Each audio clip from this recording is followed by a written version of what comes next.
Steel plant ప్రైవేటీకరణ ప్రకటన 2021 జనవరి 27 వస్తే వెంటనే స్పందించినటువంటి నాయకుడు శ్రీ పవన్ కళ్యాణ్ గారు.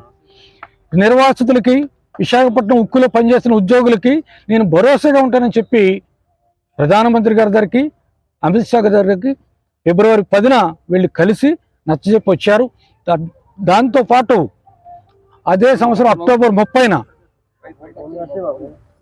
30న సాక్షాత్తు స్టీల్ ప్లాంట్ ముఖద్వారం దగ్గర ఇదే ప్రాంతంలో 3 లక్షల మందితో నిరసన తెలియజేయడం ద్వారా కేంద్ర ప్రభుత్వం పైన ఒత్తిడి తీసుకురావడానికి ఆ కార్యక్రమం చేపట్టారు. తద్వారా ఇక్కడ ఉన్నటువంటి నిర్వాసితులకి, భూములు ఇచ్చిన నిర్వాసితులు కానీ, ఇందులో ఉద్యోగాలు చేస్తున్నటువంటి పర్మనెంట్ ఉద్యోగులు, అసంఘటిత రంగంలో ఉన్నటువంటి కార్మికులకి భరోసా ఇవ్వగలిగారు.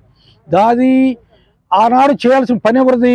ముఖ్యమంత్రిగా ఉన్నటువంటి జగన్మోహన్ రెడ్డిది. ముఖ్యమంత్రిగా ఉన్నటువంటి జగన్మోహన్ రెడ్డి ఏం చేస్తున్నారు?